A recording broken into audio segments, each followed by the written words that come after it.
और कुरान खुलता कब है? रमजान में, फिर पूरे रमजान तक बंद रहता है।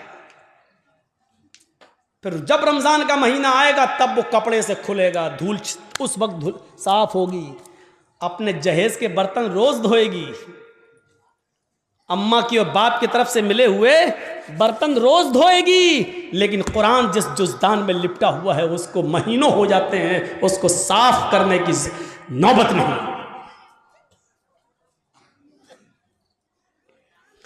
जिस तरीके से बेनमाजी औरत बेनमाजी आदमी के साथ नहीं रह सकती, उसी तरीके से नमाजी शौहर के साथ बेनमाजी औरत नहीं रह सकती।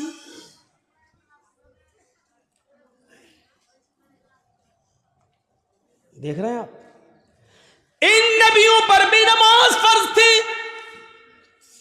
ये अलग बात है कि किसी नबी के ऊपर 2 रकात फर्ज थी, किसी नबी के ऊपर 4 रकात फर्ज थी, किसी नबी के ऊपर 3 रकात फर्ज थी, किसी के ऊपर 2 टाइम की थी, किसी के ऊपर 3 टाइम की थी, सुबह दोपहर शाम, और किसी के ऊपर 5 टाइम भी थी, किसी के ऊपर 4 वक्त की भी नमाज फर्ज थी। लेकिन अल्लाह के नबी जनाब मोहम्मद रसूलुल्लाह सल्लल्लाहु अलैहि वसल्लम जब नबी बनाकर भेजे गए तो आपने ये नमाज 5 वक्त की फर्ज की, क्योंकि अल्लाह ताला ने 50 से 5 वक्त की कर दी। और जब 5 वक्त की फर्ज कर दी गई तो नमाज का उसूल ये बनाया कि फजर में 2 रकात रख दी, जुहर में 4 रकात रख दी, असर में 4 रकात रख दी, मगरिब में 3 रख दी और इशा में 4 रख दी। क्योंकि किसी नबी के ऊपर 2 थी, किसी के ऊपर 3 थी और किसी के ऊपर 4 थी। 2 से कम नहीं थी और 4 से ज्यादा किसी के ऊपर फर्ज नहीं थी। इसलिए अल्लाह के नबी ने 2 भी रखी, 3 भी रखी और 4 भी रखी, ताकि लोगों को इस बात का इल्म हो जाए कि मैं किसी नबी के खिलाफ नहीं हूं। मैंने फजर में 2 रकात नमाज फर्ज की है ताकि उन नबियों की भी इक्तिदा हो जाए जो 2 रकात जो पढ़ा करते थे। 3 रकात भी मैंने मगरिब में रख दी है, क्योंकि कुछ नबियों पर 3 वक्त 3 रकात फर्ज थी, तो मैंने उनको की 3 रकात भी रख दी ताकि उस नबी की सुन्नत भी जिंदा हो जाए। और जिन नबियों पर 4 रकात फर्ज थी हमने जुहर, असर और इशा में 4 रकात फर्ज कर दी ताकि उस नबी की सुन्नत पर भी अमल हो जाए। मैं नबियों का मुखालिफ नहीं हूं, मैं रसूलों का मुखालिफ नहीं हूं। हाँ, मैं आखिरी नबी हूं। अब तरीका मेरा चलेगा, अब रास्ता मेरा चलेगा। दुनिया में 3 ही किस्म की मखलूक है। एक मखलूक जो हमेशा खड़ी रहती है, जैसे पेड़, दरख्त, पहाड़, ये खड़े हैं। कुछ मखलूक झुकी हुई होती है, जैसे भैंस, बकरी, गाय, भेड़।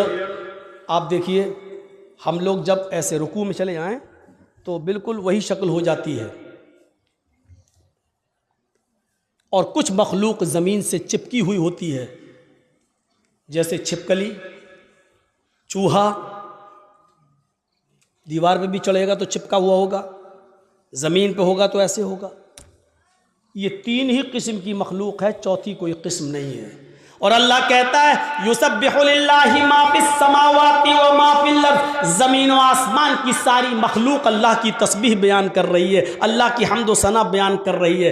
अल्लाह के नबी सल्लल्लाहु अलैहि वसल्लम ने नमाज में ये तीनों कंडीशन लागू कर दी है। अल्लाहु अकबर, अय अल्लाह, ये पहाड़ भी तेरी हम्द व सना बयान करते हैं, ये दरख्तों के पत्ते भी हम्द व सना बयान करते हैं। अगर तुझे खड़े होकर की जाने वाली इबादत ज्यादा पसंद है दरख्तों की, पहाड़ों की, तो देख मैं खड़ा हूं। अल्लाहु अकबर, मेरी इस अदा को कबूल कर ले। अगर तुझे 4 पैर वाले जानवरों की इबादत ज्यादा पसंद है तो देख मैं झुक गया हूं। अल्लाहु अकबर, मैंने रुकू कर लिया है, देख मैंने भी उनकी तरह शक्ल बना ली है। अगर तुझे छिपकली, चूहे और जमीन पर रेंगने वाले कीड़े मकोड़े, सांप, बिच्छुओं की इबादत और उनकी तस्बीह पसंद है तो देख मैं सजदा कर रहा हूं। अल्लाहु अकबर, जमीन पर चिपक गए, सजदा कर लिया। अय अल्लाह, अगर तुझे ये हयात पसंद है तो मैं भी इस हयात को कर रहा हूं। तीनों चीजें नमाज के अंदर लागू कर दी हैं। पता नहीं अल्लाह को कौन सी अदा ज्यादा पसंद है। अल्लाह तीनों अदाओं में से जो तुझे पसंद है वो कबूल कर ले। आइए एक और चीज बताता हूं आपको। अल्लाह के नबी सल्लल्लाहु अलैहि वसल्लम के पास चंद सहाबा आते हैं। हाँ सुनिए, जबरदस्त चीज। चंद सहाबा आते हैं और आकर कहते हैं, अय अल्लाह के नबी सल्लल्लाहु अलैहि वसल्लम, मैं जब मस्जिदों में नमाज पढ़ने जाता हूं तो ये काफिर कान लगा लगा कर सुनते हैं, दीवारों पर कान लगा कर सुनते हैं। जब हम जोर से मस्जिदों में नमाज की हालत में कुरान की तिलावत जब मैं जोर से करता हूं तो ये काफिर सुन लेते हैं बाहर से, फिर ये मस्जिदों में घुस जाते हैं और बेतहाशा मारते हैं। इतना मारते हैं कि मारते मारते पीड़ते पीड़ते हमें बदहाल कर देते हैं, लहूलुहान कर देते हैं। अल्लाह के नबी ने पूछा, अच्छा ये बताओ वो किस वक्त कान लगाकर सुनते हैं तुम्हारी दीवारों पर? कहा अल्लाह के नबी, शाम को जब वह काम करके वापस आते हैं, बहुत देर हो गई, तकरीबन 1.5 घंटा 1 घंटा, वहाँ बड़ा शोर हो रहा है, वो पीछे वो लोग सुन ही नहीं रहे, पता नहीं क्या खुराफाते कर रहे हैं। बच्चे नहीं हैं उसमें, कुछ बड़े भी हैं। उधर देखिए वो पीछे, और अभी तक नहीं सुन रहे। देखो वो फिर छलांग लगा रहा, कूद रहा, उनकी आवाज़ यहाँ तक आ रही है। कोई ऐसा आदमी नहीं है जो उनको भगा दे, उनको कह दे घर जाए।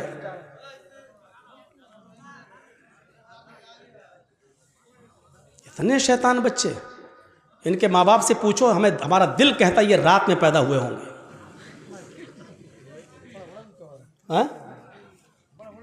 हाँ बड़ा बड़ा भी है, हमको यहाँ से दिख रहा है, अभी निगाहें इतनी कमजोर थोड़ी हुई हमारी। पूछा अल्लाह के नबी सल्लल्लाहु अलैहि वसल्लम ने, अच्छा ये बताओ कि वो किस वक्त कान लगा के सुनते हैं? कहा अल्लाह के रसूल, वो जब शाम को काम करके वापस आते हैं, जब तो वो कान लगाकर सुनते हैं, यानी असर के वक्त। तो अल्लाह के नबी सल्लल्लाहु अलैहि वसल्लम ने फरमाया, अच्छा तो कान लगाते हैं वो दीवारों पर? कहाँ? तो ठीक है, फिर असर में तुम कुरान की किरात जोर से करना बंद कर दो, यानी आहिस्ता पढ़ लो। और कब कान लगाते हैं? कहा अल्लाह के रसूल, कैलूला करते वक्त। हम लोग जब दोपहर में काम करके आते हैं, घर में खाना खा के थोड़ा सोते हैं, कैलूला यानी जोहर की नमाज के वक्त वो कान लगा कर सुनते हैं और हमको पकड़ के मारते हैं जब हम जोर से कुरान की तिलावत करते हैं तब। तो अल्लाह के नबी ने कहा जोहर में भी तुम कुरान को आहिस्ता पढ़ो। देखिए आपने ये नहीं कहा कि नमाज घर में पढ़ लो। मकामी आदमी हो, जो कहीं का रहने वाला हो, आप अपने गांव के रहने वाले हैं, तो आप अपने घर पे नमाज नहीं पढ़ेंगे। कोई मुसाफिर आदमी है, सफ़र से आया है, तो वो जहाँ ठहरा है, जहाँ रुका है, वो नमाज पढ़ सकता है अपने मकाम पर जहाँ वो ठहरा है, इसलिए कि उसको कसर में करना है, 2 रकात पढ़ना है। और मुसाफिर जोहर और असर एक साथ पढ़ सकता है, मगरिब और इशा एक साथ पढ़ सकता है, वो 2 नमाजें मिला सकता है, उसको गुंजाइश है। लेकिन मकामी आदमी को नहीं। अल्लाह के रसूल ने उनसे क्या कहा? अच्छा जोहर में मारते हैं और असर में मारते हैं? कहा तो ठीक है, जोहर में आहिस्ता पढ़ लो और असर में आहिस्ता पढ़ लो। अच्छा ये बताओ मगरिब में? का अल्लाह के रसूल वो बहुत देर से आते हैं, तो मगरिब में वो कान लगा के नहीं सुनते हैं। तो आपने फरमाया फिर मगरिब में कुरान की तिलावत जोर से करो। अच्छा इशा में? हाँ अल्लाह के नबी जब वो घर कारोबार करके खेती बाड़ी करके वापस आते हैं तो इशा में भी कान लगा के सुनते हैं। आपने हाँ तो वो इशा में भी नहीं सुनते हैं क्योंकि थके हुए होते हैं, खाना खाया और सो गए। मगरिब के बाद आते हैं, सुनते नहीं हैं, इसलिए आपने कहा मगरिब में पढ़ो जोर से। इशा की नमाज आप इतनी देर से पढ़ते हैं कि उनको नींद आ जाती है, वो इशा में भी नहीं सुनते। आपने फरमाया तो इशा में भी पढ़ो। अच्छा फजर में? कहा अल्लाह के नबी फजर में तो वो खुद ही घोड़ा बेच के सोते रहते हैं। तो आपने कहा फिर फजर में भी जोर से तिलावत करो। पहले ये 5 वक्त जोर से तिलावत होती थी, 5 नमाजों में जोर से पढ़ा जाता था अल्हम्दुलिल्लाह रब्बिल आलमीन। जब सहाबा ने शिकायत की कि अल्लाह के रसूल ये हमें मारते हैं, कानों में दीवारों पे कान लगाते हैं, सुन लेते पढ़ रहे हैं तो मारते हैं, पीटते इतना मारते हैं कि लहू लुहान हो जाते हैं। तो आपने कहा कब मारते हैं? कहा जोहर में। आपने कहा जोहर में आहिस्ता पढ़ो। कब मारते हैं? कहा असर में। असर में भी आहिस्ता पढ़ो। मगरिब में? कहा नहीं, जोर से पढ़ो। इशा में सो जाते हैं वो, जोर से पढ़ो। फजर में नहीं उठते हैं वो, जोर से पढ़ो। मेरे भाइयों, ये सिलसिला चलता रहा, बहुत दिनों तक ये सिलसिला चलता रहा, और इतने दिनों तक ये सिलसिला चला कि मक्का फतह हो गया।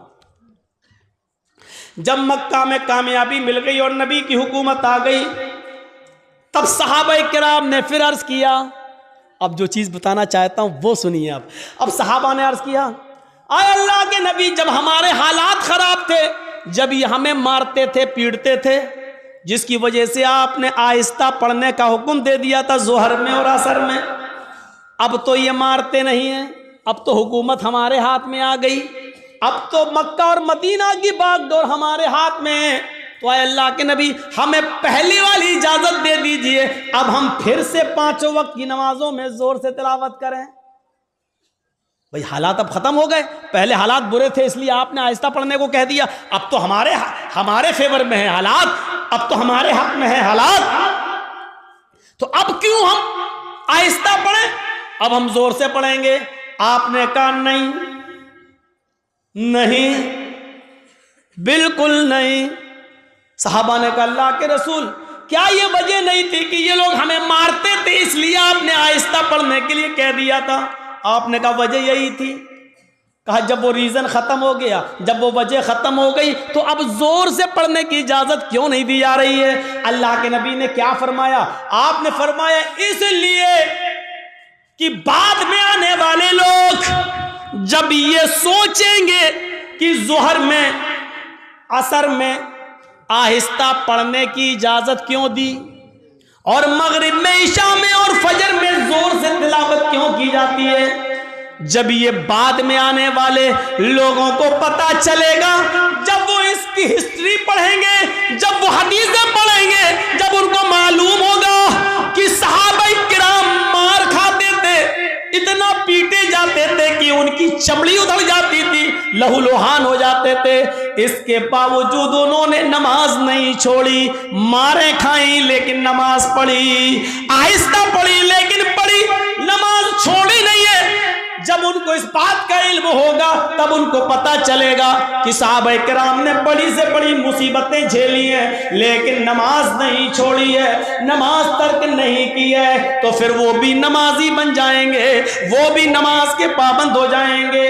अब आपको अंदाजा है मेरे भाइयों, साहबा किराम मारे खाते थे, इतना पीटते थे कि उनकी चमड़ी उधड़ जाती थी, जिससे खून बहता था, लेकिन इसके बावजूद नमाज पढ़ रहे हैं। अल्लाह के रसूल ने कहा जोर से मत पढ़ो, आहिस्ता पढ़ो, लेकिन पढ़ो। नमाज ऐसी कंडीशन में भी माफ नहीं, हट्टे खट्टे तंदुरुस्त हैं और नमाज नहीं पढ़ते।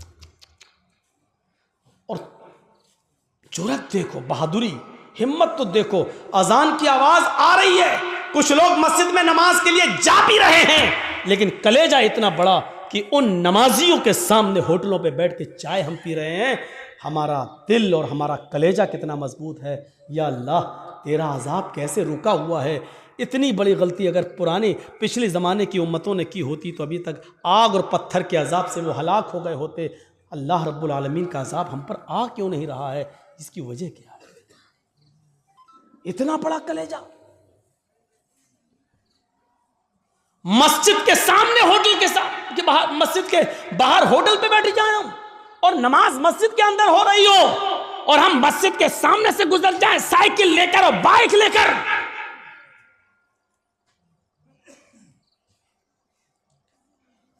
ये मस्जिद दिन भर में 5 मरतबा बद्दुआ देती है, इलाहुल आलमीन, इन लोगों ने मुझे बनाया तो बड़ी शान से है, जलसे करा करा के, चंदे कर कर गए, सीमेंट ले लेके, बोरियां ले लेकर, ईंटें ले लेकर हमें बनाया तो बहुत अच्छा है, खूबसूरत बना लिया, मीनारा भी बना दिया, बड़ी आलीशान बना दिया, लेकिन इलाहुल आलमीन इन्होंने मुझे वीरान कर दिया।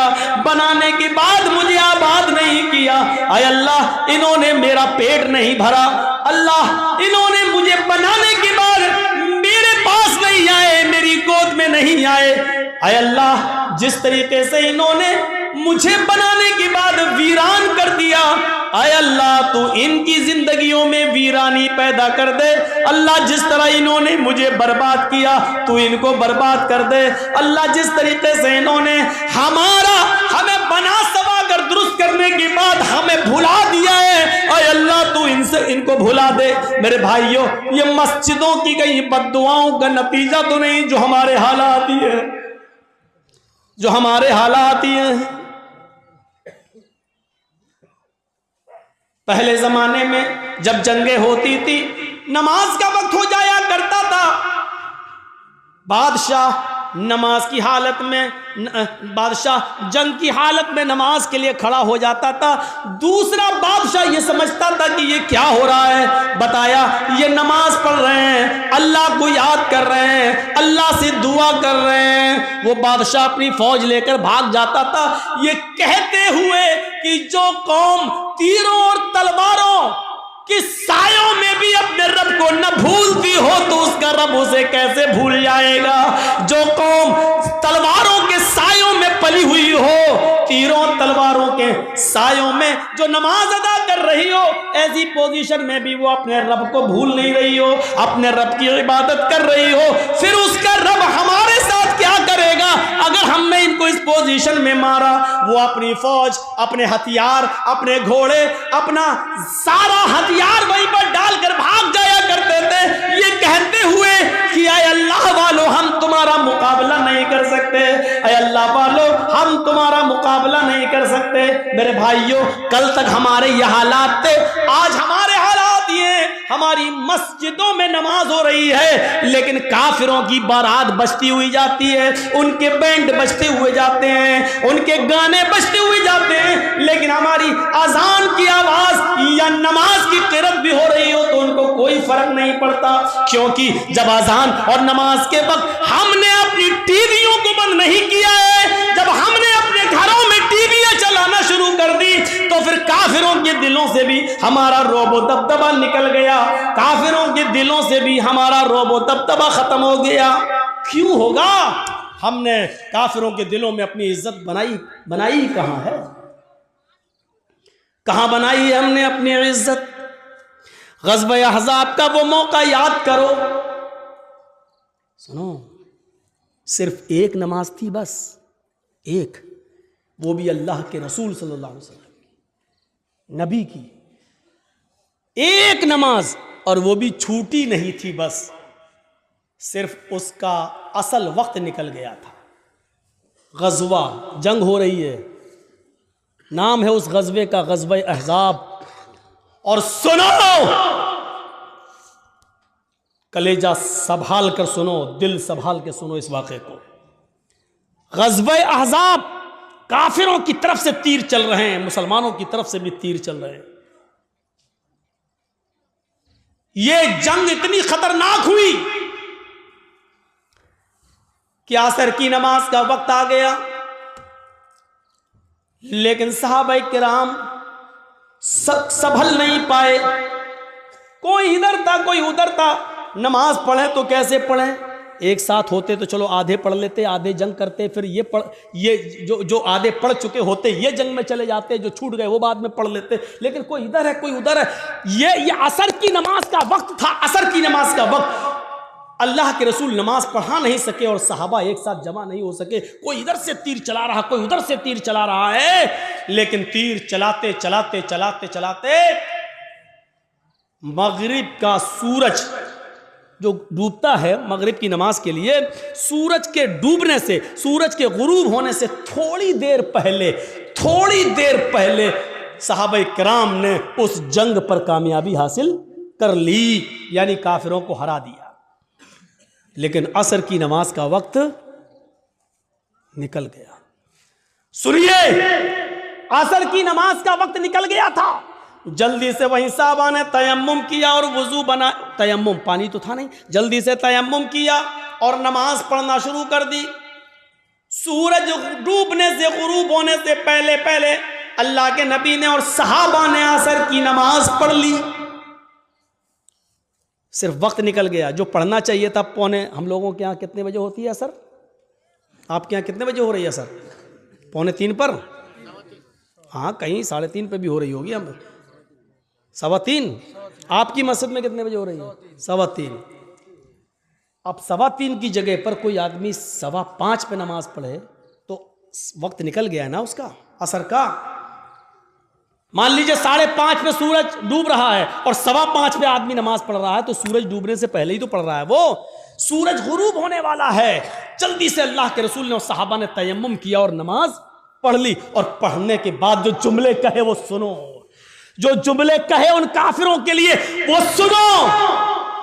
मला अल्लाहु बुयूतहुम व कुबूरहुम नारा कमा हबसूना वशगलूना अनिस सलातिल वुस्ता।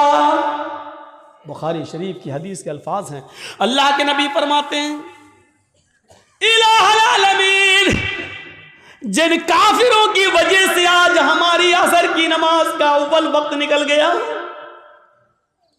आय अल्लाह, जिन काफिरों की वजह से आज मेरी असर की नमाज का असली वक्त निकल गया, वक्त पर हम नमाज नहीं पढ़ सके, सूरज डूबने से पहले आज हमने असर की नमाज पढ़ी, इसके जिम्मेदार ये काफिर है, ये जंग करने वाले, इनकी वजह से मेरी असर की नमाज का वक्त निकला है। मला अल्लाहु बुयूतहुम, आय अल्लाह इनके घरों को तू आग से भर दे, आय अल्लाह इनके घरों में आग लगा दे, आय अल्लाह इनके घरों में तू आग से भर दे। नमाज के वक्त अपने घरों में बैठने वालों, नबी अकरम की इस बद्दुआ पर जरा गौर करो। मला अल्लाहु बुयूतहुम, आय अल्लाह इनके घरों को तू आग से भर दे। मेरे नबी ने कभी किसी को बद्दुआ नहीं दी, मार खाया फिर भी माफ कर दिया। नबी की बेटी को जिसने पेट फाड़ा, हिबार इब्ने अस्वद ने तीर मारकर, नबी की बेटी ज़ैनब के पेट में हमलदा बच्चा था, तीर पेट में लगता है, बच्चा गिर जाता है। ज़ैनब मदीने पहुंचती है, होश में आती है तो उनको पता चलता है कि मेरे पेट का बच्चा गिर गया है, जाया हो गया है। इस सदमे को वो बर्दाश्त न कर सकी, इंतकाल कर गई। 10 साल के बाद जब हिबार इब्ने अस्वद सामने आया और मदीने में अल्लाह के नबी से माफी मांगने लगा कि मुझे माफ कर दो, मैं भी मुजरिम हूं और आपकी बेटी का कातिल हूं। 10 साल पहले आपकी बेटी के पेट में तीर मारा था, हमल गिर गया था। नबी अकरम की आंखों में आंसू आ गए, बेटी की याद आ गई, रोने लगे। लेकिन कहते हिबार, मेरी बेटी के कातिल, मैंने आज तक अपने लिए और अपने खानदान के लिए कभी बदला नहीं लिया। आज तूने माफी मांगी, जा, मैंने तुझे भी माफ कर दिया, जा जा जा हिबार, मेरी बेटी के कातिल, मैंने अपनी बेटी के कत्ल का खून माफ कर दिया। वो हमजा जो नबी का चचा और हिंदा ने पेट फाड़ा, नाक काटी, कान काटा, जबान काटी और इसी में धागा डालकर नाक, कान, जबान का हार बनाकर अपने गले में पहना। वो हिंदा जिसने हमजा का पेट फाड़ के कलेजा निकाला और चबाया, हिम्मत नहीं कर सकी उसको खाने की, थूक देती है। कटी हुई गर्दन, फटा हुआ पेट, निकला हुआ कलेजा, कटी हुई नाक, कटा हुआ कान, कटी हुई जबान। ये लाश जब नबी के सामने आई तो आपकी आंखों में आंसू आ गए और कहा, आए हमजा, कयामत तक जितने भी लोग अल्लाह की राह में कत्ल किए जाएंगे ये शहीद होंगे, लेकिन तू कयामत के दिन सैयदुल शुहदा बनाकर उठाया जाएगा, तमाम शहीदों का सरदार बनाकर उठाया जाएगा। ऐसा हाल करने वाली हिंदा जब नबी के सामने आई तो आपने कहा, क्या चाहती हो? माफी। आपने कहा, हिंदा, जा मैंने तुझे भी माफ कर दिया। ओ मेरे चचा की कातिल, जा मैंने तुझे भी माफ कर दिया। मेरी चचा की लाश को बिगाड़ने वाली, जा मैंने तुझे भी माफ कर दिया। लेकिन इंसान हूं, बुरा लगता है, तू मेरे सामने मत आना, क्योंकि जब तू मेरे सामने आएगी तो मुझे चचा की लाश याद आ जाएगी। हमारे नबी ने कभी किसी को बद्दुआ नहीं दी। ताइफ वालों ने इतना मारा कि सर फट गया, सर से खून निकला, पैरों पे गिरा, खून जम गया, जूते तक उतर नहीं पा रहे थे उस जमे हुए खून की वजह से। दो फरिश्ते आए, अरे अल्लाह के नबी कहो तो इन ताइफ वालों को दो पहाड़ियों के बीच में पीस दूं। मैं जब गया था हज के उम्रे के लिए तो मेरे वहाँ बहुत प्रोग्राम कराए गए थे। जिद्दा में हुए, दम्माम में हुए और मक्के में हुए, मदीने में हुए। तो हमको ताइफ भी लोग लेकर गए और वो पहाड़ी हमको दिखाई थी लोगों ने। वहाँ ताइफ के अंदर जिस पहाड़ी पर चढ़कर काफिरों ने नबी अकरम को पत्थर मारे, वहाँ के लोग जो थे वो उन लोगों ने बताया कि मौलाना साहब ये वो जगह है, यहाँ नबी खड़े थे, ऊपर से काफिर पत्थर मार रहे थे। उस जगह को देखा है हमने अपनी आंखों से।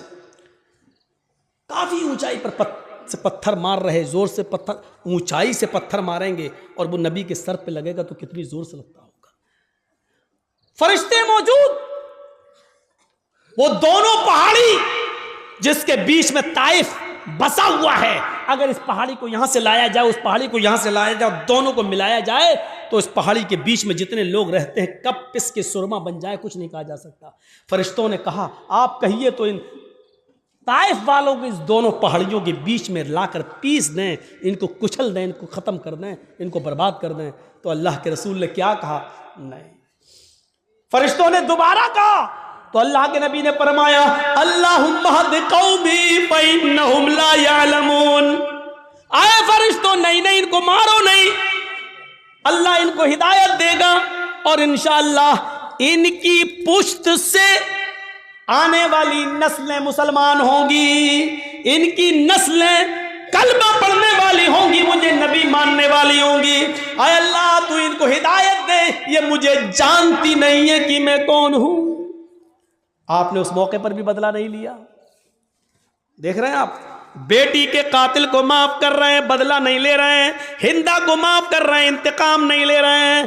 ताइफ में पत्थर खाने के बावजूद फरिश्ते पत्थरों का ताइफ वालों को पीसना चाहते हैं, लेकिन नबी इंतकाम नहीं ले रहे हैं। कह रहे हैं अल्लाह तू इनको हिदायत दे।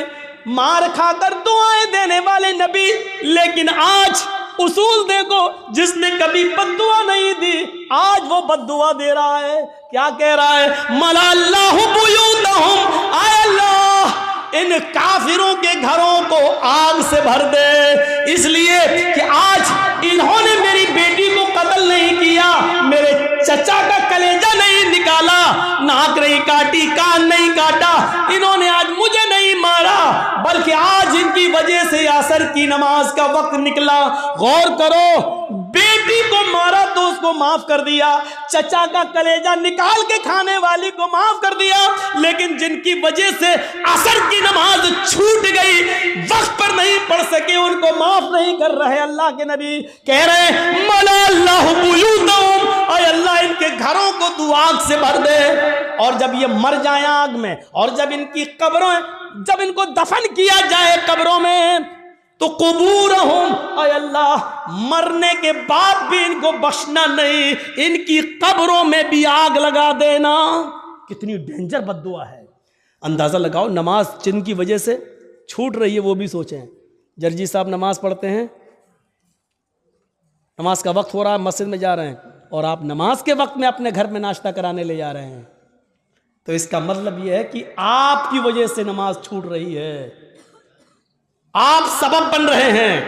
या तो नमाज से इतना पहले नाश्ता कराना चाहिए था कि अजान के फौरन बाद नमाज पढ़ी जा सके, या फिर नमाज के बाद आपको नाश्ता कराना चाहिए था। आप ऐसे मौके पर क्यों ले जा रहे हैं? ये गौर करिएगा, गौर करिएगा। वो जंग हो रही है। अल्लाह सबब मत बनिए किसी का। आप खुद नमाज पढ़ने रहे, दूसरे की भी नमाज छुड़वा रहे हैं आप, ये एक और गुनाह है। काफिर तो वैसे ही जहन्नमी है, लेकिन अल्लाह के रसूल सल्लल्लाहु अलैहि वसल्लम क्या कह रहे हैं? अल्लाह इनके घरों को आग से भर दे, और मरने के बाद जब ये कब्र में दफन हो तो इनकी कब्रों को भी तू आग से भर दे। कमा हबसूना व शगलूना अनिस सलातिल वुस्ता, क्योंकि आज इनकी वजह से मेरी असर की नमाज छूट गई। ओफो, एक वक्त की नमाज, और वो भी छूटी नहीं, पढ़ ली। मगरिब के बाद नहीं पढ़ रहे हैं, मगरिब से पहले ही पढ़ रहे हैं, लेकिन असल वक्त निकल जाने की वजह से अब हम अंदाज़ा लगाएं हम कहाँ खड़े हैं। मौलाना जर्जी साहब, आप चाहे कितना बोल लो नमाज के ऊपर, सुबह फजर की नमाज में हम फिर नहीं आएंगे, घर में सोते रहेंगे। हम तो बड़े बाप के बेटे हैं, हमारे ऊपर तो किसी की तक़रीरों का असर नहीं हुआ। 80-90 साल के बुजुर्ग उलमा आए, उनकी नहीं मानी, तुम तो कल के लौंडे, तुम्हारी क्या सुनेंगे? तुम्हारे जैसे 336 मौलवी रोज़ बोलते हैं, किसी की नहीं सुनी हमने, तुम्हारी क्या सुनेंगे? इस तकरीर के ख़त्म होने के बाद फिर भी फजर की नमाज में अगर हमने जमात के साथ नमाज नहीं पढ़ी तो लिख लो, आप अपने जलसा कराने में नाकाम हो गए। सोच लो, आपको कोई कामयाबी नहीं मिली जलसा कराने की। अगर तकरीरों से ईमान में ताजगी पैदा ना हो, मस्जिदों में नमाजियों की तादाद न बढ़े, तो बेकार हैं ऐसे जलसे। इससे बेहतर था कि इशा की नमाज के बाद आप सोते और फजर की नमाज से पहले आप उठकर फजर की नमाज पढ़ लेते जमात के साथ। यह आपके लिए तकरीर सुनने से बेहतर होता। एक सहाबी रात भर नमाज पढ़ते रहे, अल्लाह अकबर, दुआ मांगते, फिर नमाज पढ़ी, दुआ मांगते रहे, नमाज पढ़ी, नमाज पे नमाज, सजदे पे सजदे, इशा से लेकर फजर तक बराबर नमाज पढ़ते रहे।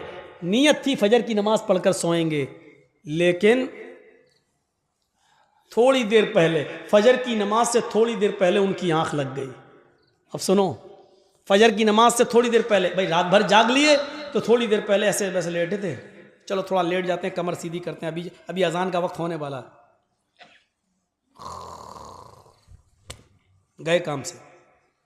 थोड़ी देर की बात, आंख खुली, मस्जिद में नमाज हो रही है, जल्दी से वुजू बनाया, नमाज में शामिल हो गए।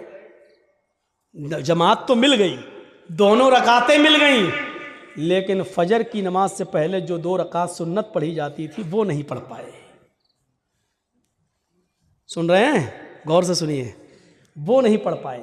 फजर की जमात नहीं छूटी थी, जमात मिल गई, भाई सो के उठे, जल्दी से वुजू बनाए, मस्जिद में चले गए, नमाज तो पढ़ ली, दोनों रकातें मिल गई, लेकिन सुन्नतें नहीं पढ़ पाए।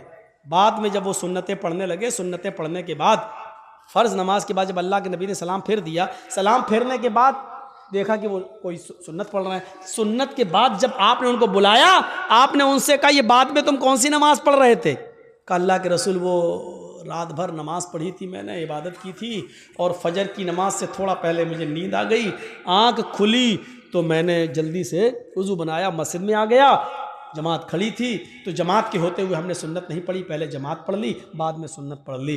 तो अल्लाह के रसूल ने जो जवाब दिया वो सुनिए।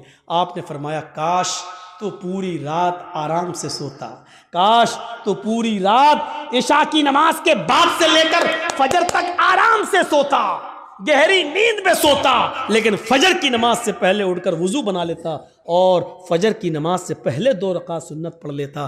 अल्लाह की कसम, फजर से पहले 2 रकात सुन्नत अगर पढ़ लेता तो ये 2 सुन्नतें तेरे लिए रात भर की इबादत से ज्यादा बेहतर होती।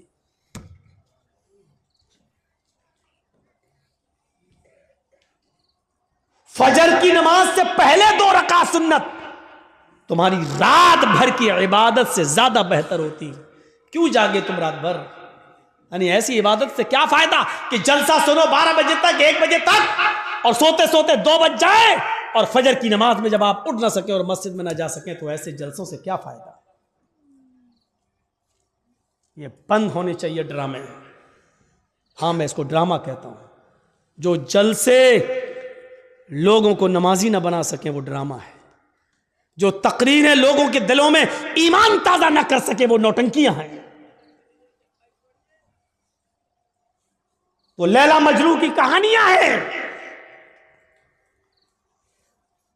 तसव्वुर कीजिए हम कहां हैं।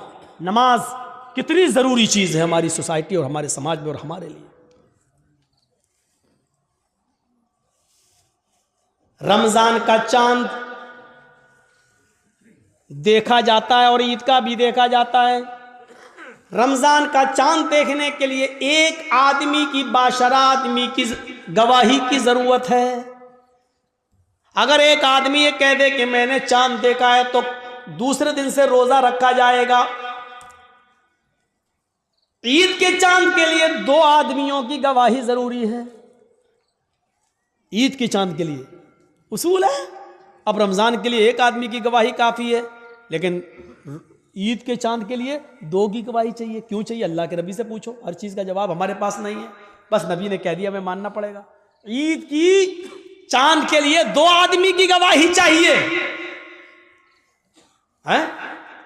लेकिन जब रमजान में एक आदमी की गवाही आप मानेंगे या ईद के चांद के लिए 2 आदमी की गवाही मानेंगे, तो उस वक्त भी देखा जाएगा ये एक आदमी जो रोजे की गवाही दे रहा है ये 5 वक्त का नमाजी है या नहीं है। अगर 5 वक्त का नमाजी है, बाशरा है, समाज में इसको झूठा नहीं कहा जाता है, इसकी बात मानी जाती है, दीनदार है, नमाजी है, तो उसकी बात मानी जाएगी।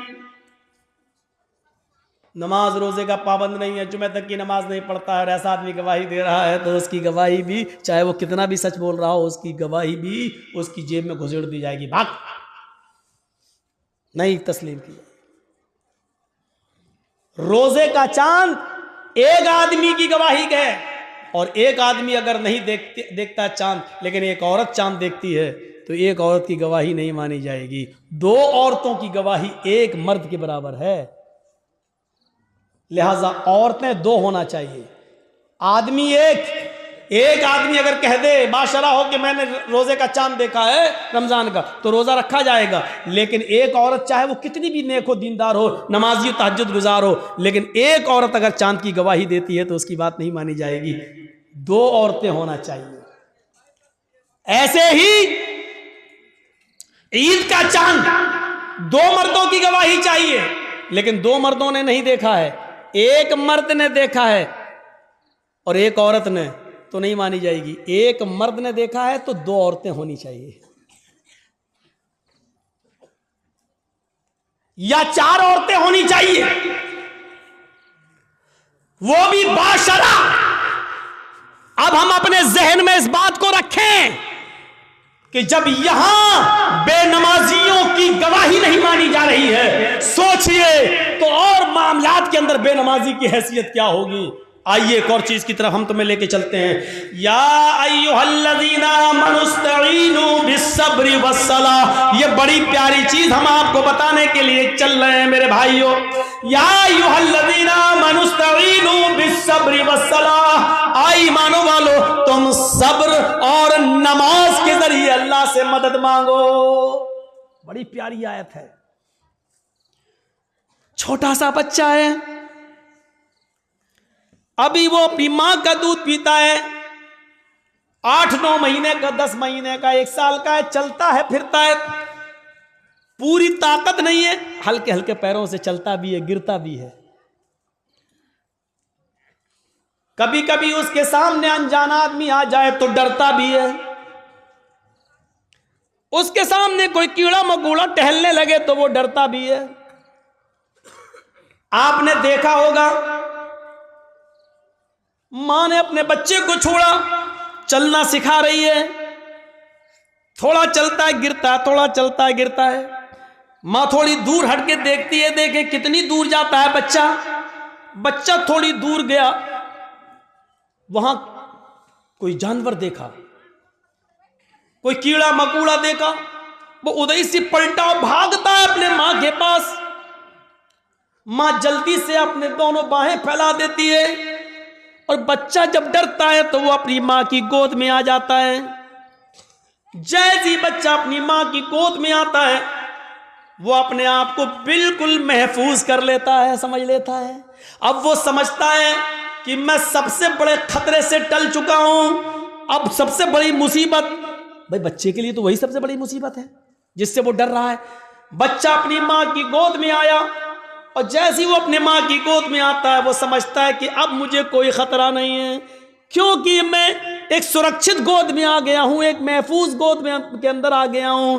अब मुझे दुनिया व माफिया का कोई खतरा नहीं है। बच्चा अपनी मां की गोद में आ जाता है तो वो दुनिया के बड़े से बड़े खतरे से अपने आप को महफूज समझ लेता है। कुरान यही फरमा रहा है, लोगों नमाज ये मां की गोद है। तुम्हारे लिए बड़े से बड़े खतरे जब तुम्हारे सामने आए, बड़ी से बड़ी मुसीबतें जब तुम्हारे सामने आए, बड़े से बड़े खौफनाक मरहले जब तुम्हारे सामने आए, तो तुम नमाज की आगोश में आ जाओ, नमाज की गोद में आ जाओ। जब तुम मस्जिद में आ जाओगे, नमाज की आगोश में आ जाओगे, तो तुम उस खतरे से महफूज हो गए।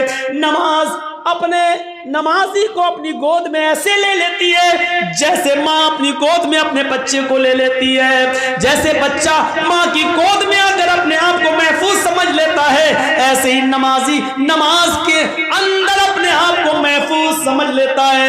एक सहाबी हैं, जंग हो रही है, नमाज का वक्त हो जाता है। नमाज के वक्त ही में अबू दाऊद शरीफ की रिवायत है, एक तीर आता है और तीर आते ही उनकी पीठ में लगता है। और सोचो, तीर किसी की पीठ में लग जाए और नमाज के अंदर लग जाए। लगी, हाथ बंधे हुए हैं, तीर पीछे लगता है, खून बहने लगता है और टपकने लगता है। लेकिन इन्होंने कुरान पढ़ना बंद नहीं किया, पूरी नमाज पढ़ ली। जब सलाम फेरा, अस्सलामु अलैकुम वरहमतुल्लाह, अस्सलामु अलैकुम वरहमतुल्लाह, लोग उनके पास आए, साहब ये क्या किया तुमने? इतना खतरनाक तीर आधे से ज्यादा तुम्हारी पीठ में घुस गया, खून से पूरी चटाई भीग गई, तुम्हारा कपड़े लहूलुहान हो गए और तुम नमाज में मसरूफ हो। उस सहाबी ने जवाब दिया, जब मैं नमाज पढ़ रहा था, अल्लाह की कसम मेरी पीठ में कब तीर लगा मुझे पता ही नहीं चला, इसलिए कि मैं सूरह कहफ की तिलावत कर रहा था और सूरह कहफ की तिलावत करते हुए मुझे इतना मजा आ रहा था, इतना इंजॉय मिल रहा था। सूरह कहफ की तिलावत में मुझे तीर की तकलीफ भुला दिया, मुझे पता ही नहीं चल रहा है कि मुझे तीर लगा है। ये तो तुम अभी बतला रहे हो कि मुझे तीर लगा है, अब देख रहा हूं कि ये खून है, मुझे तो एहसास ही नहीं हुआ। गौर कीजिए, कितना बड़ा खतरा था तीर का लगना और उनको पता ही नहीं, क्योंकि वो नमाज की गोद में थे, नमाज की आगोश में थे। सोचो मेरे प्यारे साथियों, आज हमारी भी नमाजें हैं, हम पढ़ते हैं और एक छोटा सा मच्छर काट ले तो हम जल्दी से गाल मसलने लगते हैं, मच्छर मारने लगते हैं, इसलिए कि हमें कुरान की तिलावत में मजा ही नहीं आता है। वो कह रहे हैं कि हम ऐसे सूरह कहफ पढ़ रहे थे, सूरह कहफ की तिलावत में मुझे इतना मजा आ रहा था, इतना एंजॉय आ रहा था कि मुझे पता ही नहीं चला कि मुझे कब तीर लगा। या अय्युहल्लज़ीना आमनुस्तईनु बिस्सब्रि वस्सलाह, आई ईमानो वालो तुम सब्र और नमाज के जरिए अल्लाह से मदद मांगो, सब्र और नमाज के जरिए अल्लाह से मदद मांगो। सब्र और नमाज के जरिए सब्र करो और नमाज आगोश में आ जाओ नमाज के। और जब तुम मांगो तो अल्लाह, जब नमाज पढ़ोगे तो अल्लाह तुम्हारी सब सुनेगा। हाँ, ऐसा भी हो सकता है कि नमाज के बाद तुम कुछ मांग रहे हो और अल्लाह नहीं दे रहा है, ये हो सकता है, तो इसमें घबराना नहीं चाहिए। नमाज भी पढ़ रहे हो, दुआ भी मांग रहे हो, या रब्बी या रब्बी या रब्बी, अल्लाह मुझे ये दे, मुझे ये दे, मुझे ये दे, लेकिन नहीं मिल रहा है, इसका यह मतलब नहीं कि आपकी नमाजें कबूल नहीं हो रही, इसका यह भी मतलब नहीं कि अल्लाह आपसे नाराज है। कभी ऐसा मत सोचना, नहीं दे रहा है तो वो जानता है कि क्यों नहीं दे रहा है, उसकी मर्जी है, उसी में भलाई हो सकती है। हमारा एक छोटा सा बच्चा है, उसको निमोनिया हो गया है, एक मिसाल दे रहा हूं, आपका एक छोटा सा बच्चा है, उसको निमोनिया हो गया है, नाक बह रही है, बुखार में तड़प रहा है, बार बार उसको प्यास भी लग रही है, डॉक्टर ने दवा दी है, ठंडी चीजों से मना किया है। जब आप उस बच्चे को लेकर दवा लेकर आ रहे हैं तो रास्ते में बर्फ बेचने वाला, आइसक्रीम बेचने वाला आइसक्रीम बेच रहा है, और आपका बच्चा आइसक्रीम की जिद कर रहा है, पापा मुझे आइसक्रीम चाहिए, पापा मुझे आइसक्रीम चाहिए, डैड मुझे आइसक्रीम चाहिए, अब्बू मुझे आइसक्रीम चाहिए। मुझे ईमानदारी के साथ बताइए, आपका बच्चा बुखार की हालत में, निमोनिया की पोजीशन में आइसक्रीम मांग रहा है, क्या आप उसको आइसक्रीम दिलाएंगे? क्या आप उसको आइसक्रीम खिलाना पसंद करेंगे? नहीं, क्योंकि आप जानते हैं कि इस वक्त इसकी अगर मुराद मैंने पूरी कर दी तो मेरा बच्चा और ज्यादा बीमार हो जाएगा।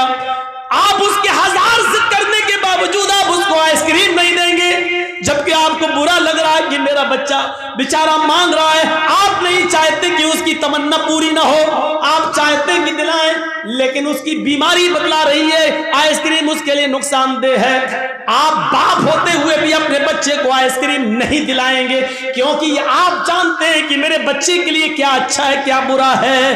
आप कहिए अल्लाह मुझे ये दे, मुझे ये दे, मुझे ये दे, और नहीं मिल रहा है तो नाराज मत होइए, क्योंकि आपका रब जानता है आपको क्या देना है और क्या नहीं देना है। वो क्यों नहीं दे रहा है आपको, इसमें अल्लाह ताला से शिकवा मत करिए, शिकायत मत कीजिए। हो सकता है उसका न देने में ही भलाई हो जो चीज आप मांग रहे हो। एक बादशाह ऐलान करता है, आओ मेरी रियाया, मेरी पब्लिक, जो मुझसे मांगेगी मुंह मांगे मैं उसको दूंगा। सारी की सारी पब्लिक एक मैदान में जमा हो जाती है, और बादशाह जो पब्लिक मांगती जा रही है बादशाह देता जा रहा है। एक बुढ़िया एक खच्चर पे बैठ के आई, खच्चर गधे की तरह होता है, खच्चर पे बैठ के आई। बादशाह ने कहा, बुढ़िया तेरा बेटा है? कहा नहीं। पति है?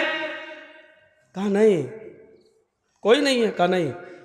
आए मेरे वजीर, इस बुढ़िया को 100 दीनार दे दो, 100 सोने की अशरफियां दे दो। बुढ़िया कहने लगी, नहीं, आप बेइंसाफी कर रहे हैं, सबसे पूछ रहे हैं कि बताओ क्या मांगते हो, और जो जो मांग रहा उसको आप देते जा रहे हैं, और मुझसे कह रहे हैं कि 200 अशरफी दे दो सोने की। नहीं, मुझे भी मुंह मांगे इनाम चाहिए। बादशाह ने कहा, बता तुझे क्या चाहिए? उसने कहा, जो खच्चर में लेके आई हूं इसके ऊपर इतना सोना लाद दो कि ये आसानी से लेकर मेरे घर तक पहुंच जाए। इस खच्चर के वजन के बराबर सोना। बादशाह ने कहा, देखो ये तुम गलत कर रही हो। क्या जवाब दिया उस बुढ़िया ने? आपने सबकी मुरादें पूरी की, मेरी भी करो। पब्लिक कहने लगी, हां बादशाह सलामत, आपकी बेइंसाफी, आप गलत कर रहे हैं, सबको मुंह मांगे दे रहे हैं, तो इस बुढ़िया ने भी जो मांगा उसको दो। बादशाह ने कहा, जाओ सोना लेकर आओ और इसके खच्चर पर लाद दो। सोना लाद कर खच्चर पर लेकर बुढ़िया चली गई घर। गांव के लोगों को पता चला, ओ सुनो, बहुत सा माल आया, सोना मिला है बुढ़ी को। घर कमजोर था, रात में नकब लगाया, 2-3 चोर अंदर घुसे। बुढ़िया में ताकत ही कितने थी, एक ने पैर पकड़ा, एक ने गर्दन दबा दी, पकड़ा, खत्म। 1 मिनट भी नहीं लगा, बुढ़िया गई, और सारा सोना वो लेकर भाग गए। सुबह हंगामा हो गया, बुढ़िया मारी गई, सोना चला गया। बादशाह ने सारी रियाया को फिर बुलाया, कहा लोगों क्या हुआ? कहा बुढ़िया मारी गई, सोना गायब। कहा देखो मैं जानता था, इसीलिए उसको 100 अशरफियां दे रहा था। मैं जानता था कि उस बुढ़ी को लालच है, इतना सोने का करेगी क्या, ना इतना खा पाएगी, उसकी जिंदगी में अब ज्यादा दिन भी तो नहीं रह गए, लेकिन उसके लालच ने उसको मार दिया। इसीलिए मैं उसको 100 सोने की अशरफियां दे रहा था, लेकिन आप लोगों ने मेरी मुखालिफत की। देखो मुझे मालूम था बुढ़िया इतना सोना नहीं संभाल सकेगी, इसलिए मारी गई। एक मामूली बात से ये कह रहा है कि कितना उस बुढ़िया को मिलना चाहिए मैं जानता हूं, और क्या नहीं मिलना चाहिए मैं जानता हूं।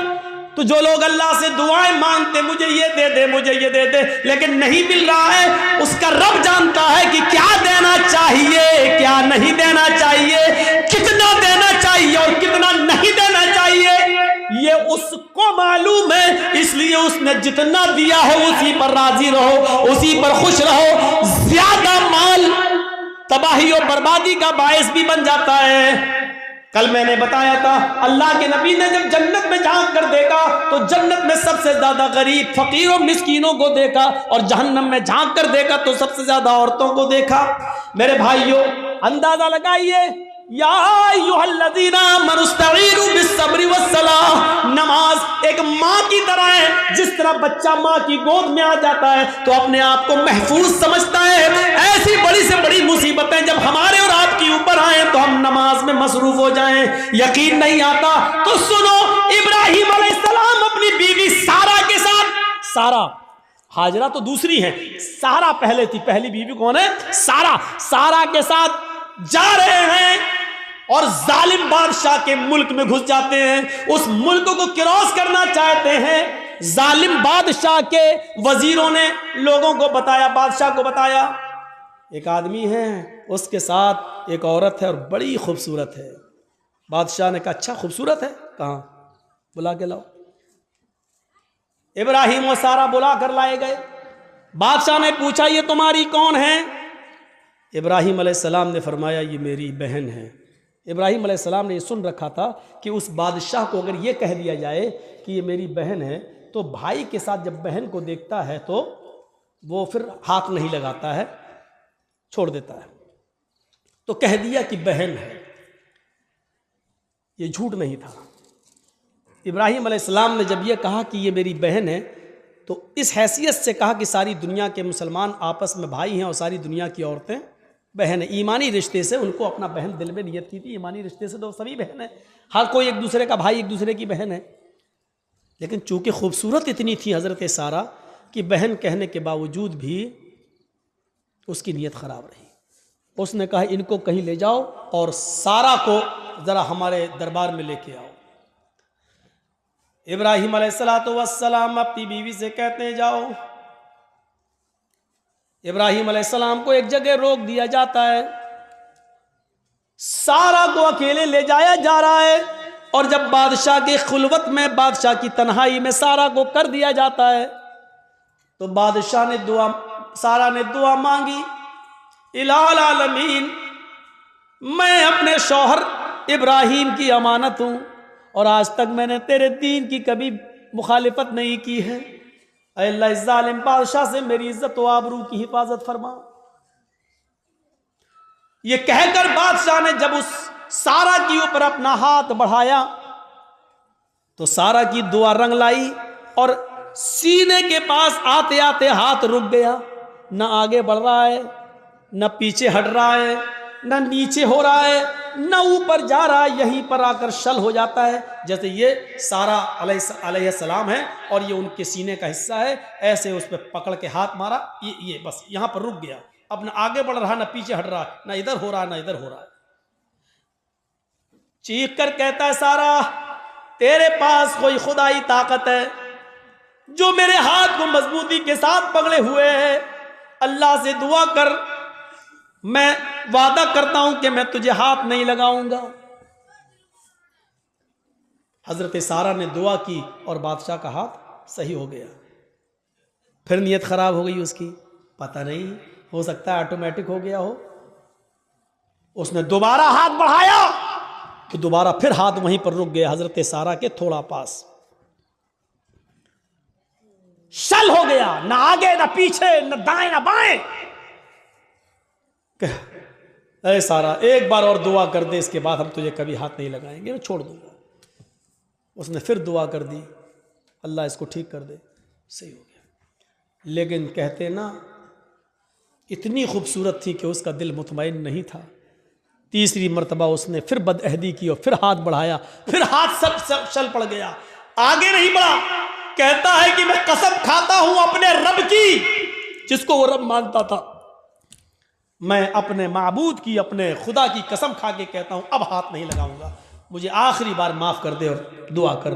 सारा ने फिर दुआ की, उसने छोड़ दिया और अपनी लौंडी जानते हो, खादिमा, खिदमत करने वाली, जो उस बादशाह की लौंडी थी, खादिमा, खिदमत करने वाली हाजिरा, उसने वो लौंडी सारा को दे दी कि ये तुम ले जाओ और ये तुम्हारे रास्ते में काम आएगी, इसको मैं तुम्हें दे रहा हूं बतौर गिफ्ट। हजरत सारा जब हाजरा को लेकर आई तो पूछा कि मेरे शौहर इब्राहिम कहाँ हैं?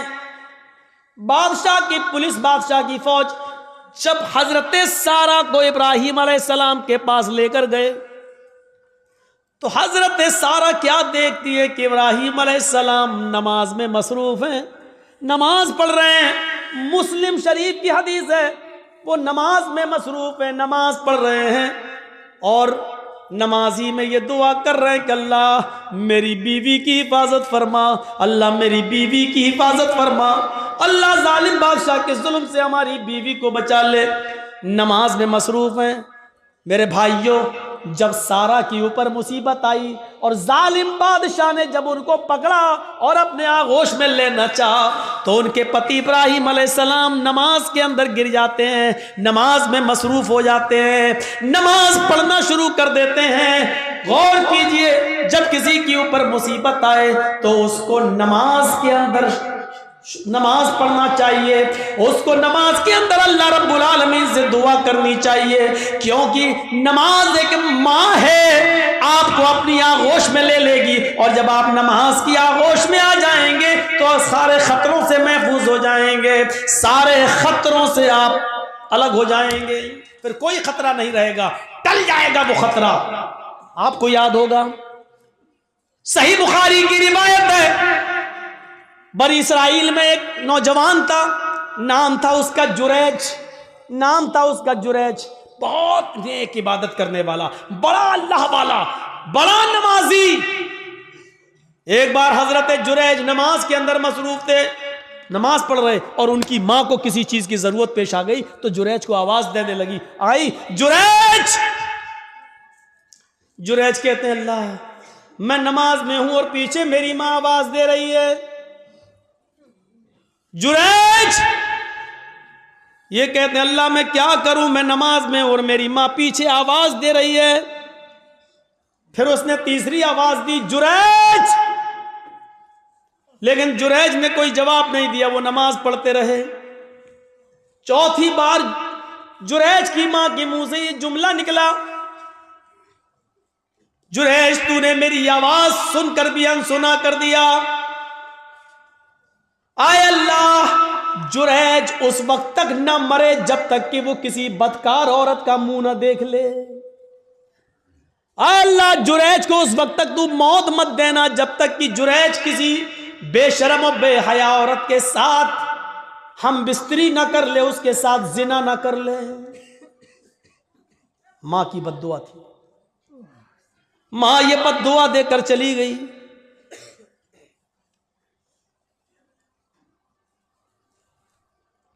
फिर क्या होता है, 2, 4, 5 दिन के बाद एक औरत जुरैज के माबत में जहां वो इबादत करते थे उसी में गुजरा था, उसी हुजरे में खूबसूरत औरत आती है और जुरैज से कहती है, जुरैज उदनु मिन्नी, आओ मेरे करीब आओ और मुझसे जिना करो। जुरैज ने कहा अल्लाह की पनाह, मैं ऐसा गलत काम नहीं कर सकता, मैं अल्लाह का नेक बंदा हूं, उसकी इबादत में मैं अपनी जिंदगी गुजार रहा हूं, चलो जाओ यहां से हटो, यह गलत काम मुझसे नहीं होगा। जुरैज ने उस औरत को भगा दिया। वो औरत परेशान थी, सीधे जंगल में जाती है और वहां बकरियां चराने वाले एक चरवाहे के साथ वो जिना कर लेती है, शिकार हो जाती है जिना का। 9 महीने 10 महीने गुजर जाते हैं। 9 महीने के बाद उस औरत के बच्चा पैदा होता है, हमल ठहर गया था।